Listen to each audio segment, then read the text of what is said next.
আল্লাহ রাসূল সাল্লাল্লাহু আলাইহি সাল্লাম একটা ভরা মজলিসে বললেন, এখন এক সাহাবী এসে এখানে বসবে, এই সাহাবীটা জান্নাতি। সব সাহাবারা অবাক, না জানি তিনি কার কথা বললেন। সবাই দেখতে পেলেন ইন দ্য মিন টাইম এক আনসারী সাহাবী এসে এই জায়গাটাতে বসলো।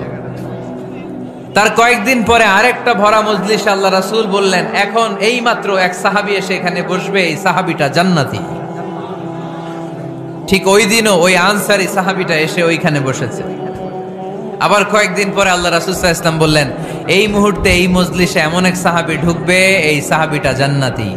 সবাই খেয়াল করে দেখলো, ওই যে আনসারী সাহাবীর কথা রাসূল সাল্লাল্লাহু আলাইহি ওয়াসাল্লাম আগে বলেছিলেন, ওই সাহাবী এসে ইন দ্য মিন টাইম ওই জায়গায় বসেছে। চিল্লায় পড়েন সুবহানাল্লাহ। সব সাহাবীরা অবাক হয়ে গেলেন। ঘটনা কি? কি এমন গোপন আমল করে এই সাহাবী, যে গোপন আমলের কারণে তিনটা ভরা মজলিসে বিশ্বনবী এই সাহাবীকে বললেন জান্নাতি। সাইয়েদনা আব্দুল্লাহ ইবনে আমর ইবনুল আস গোপন তথ্য বের করার জন্য এই সাহাবীর বাড়িতে চলে যেয়ে সাহাবীকে সালাম দিয়ে বললেন, ও আনসারী সাহাবী, আমার বাবার সাথে আমার ঝগড়া হয়েছে, আমি 3 দিনের জন্য তোমার বাড়িতে মেহমান হতে চাই। কয়দিনের জন্য?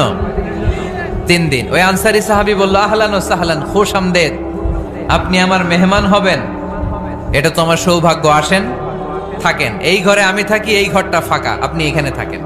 এবার আব্দুল্লাহ ইবনে আমর ইবনুল আস খেয়াল করলেন কোন গোপন আমল করে কিনা, কোন নেক আমল আছে কিনা এই সাহাবীর, যে কারণে 3বার বিশ্বনবী এই সাহাবীরে জান্নাতি বলেছে। 3 দিন টানা 3 দিন লক্ষ্য করার পরে সাইয়েদনা আব্দুল্লাহ ইবনে আমর ইবনুল আস এই সাহাবীর মধ্যে তেমন বিশেষ কোন নেক আমল, গোপন আমল আর দেখতে পায় নাই। 3 দিন যখন শেষ, যাওয়ার পথে বলে, ভাই আসলে আমার আব্বার সাথে আমার তেমন কোনো ঝগড়া টগড়া হয় নাই, ঝগড়া টগড়া কিছু না, আমি বিশেষ একটা কারণে এসেছি। 3বার বিশ্বনবী তোমাকে জান্নাতি বলে ঘোষণা করেছে, আমি দেখার জন্য এসেছি যে তুমি কি আমল করো।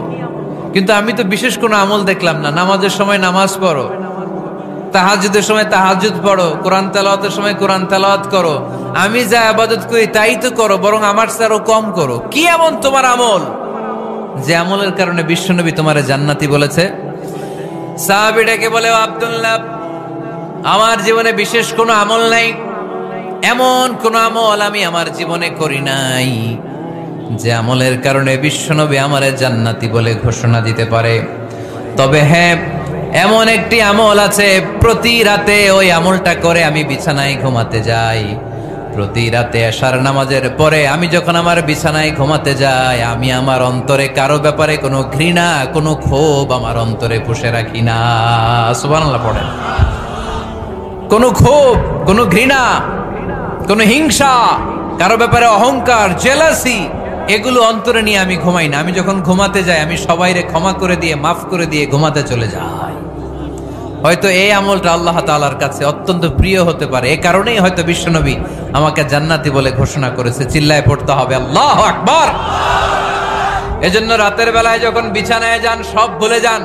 কে গালি দিছিল ভুলে যান, কে ঠকাইছিল ভুলে যান, কে অপমান করেছিল ভুলে যান, কার সাথে মারামারি হয়েছিল ভুলে যান। বিছানায় যাওয়ার আগে সবাইরে মাফ করে দিয়ে একটা প্রশান্ত আত্মা নিয়ে ঘুমাতে যান। ওই সাহাবীর মতো আপনারও জান্নাতি বানাবে কে?